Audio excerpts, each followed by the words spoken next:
আপনি কি চান হোয়াটসঅ্যাপ কলের ২ দিকের কথাই স্পষ্টভাবে রেকর্ড করতে? আজকের ভিডিওতে আমি আপনাকে দেখাবো কিভাবে সহজেই হোয়াটসঅ্যাপের কল রেকর্ড করবেন। হোয়াটসঅ্যাপের built in call recording option না থাকায় আমাদের এক্সট্রা একটা সফটওয়্যার ইউজ করতে হবে। তার জন্য প্লে স্টোরে গিয়ে সার্চ করবেন অ্যাপ কল রেকর্ডার। সফটওয়্যারটি খুঁজে নিয়ে ইনস্টল করে ফেলবেন। ইনস্টল হয়ে গেলে অ্যাপটা ওপেন করে নিবেন। নিচে ডান দিকের এই অ্যারোতে ২ বার ক্লিক করবেন। চেক মার্ক দিয়ে আবার রাইট অ্যারোতে ক্লিক করবেন।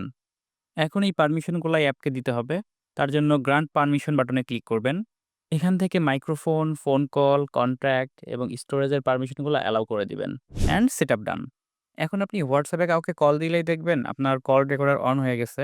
আপনার কথা বলা শেষ হলে সফটওয়্যারটি ওপেন করে দেখবেন এখানে আপনার রেকর্ডিংটাই লিস্টে দেখাচ্ছে। এখন আপনি যদি চান আপনার রেকর্ডিংগুলা আপনি পাসওয়ার্ড প্রোটেক্ট করে রাখবেন, তার জন্য এই হ্যামবার্গার বাটনে ক্লিক করবেন এবং এখান থেকে সেটিং এ আসবেন। এখানে দেখতে পাবেন পিন লক নামে একটা অপশন আছে। সো এটা আপনি যখন ওপেন করবেন, তখন এখান থেকে আপনি একটা পাসওয়ার্ড ক্রিয়েট করে আপনার রেকর্ডিং গুলো আপনি সিকিউর করতে পারবেন। ডিটেইলস এই ভিডিওটি পাবেন আমাদের ইউটিউব চ্যানেলে। কমেন্টে লিংক দেয়া থাকবে। এতটুকু ছিল আজকের মতো। ভিডিওটা ভালো লাগলে একটি লাইক দিবেন এবং এরকম ভিডিও কন্টিনিউ পেতে চ্যানেলটা সাবস্ক্রাইব করে রাখতে পারেন।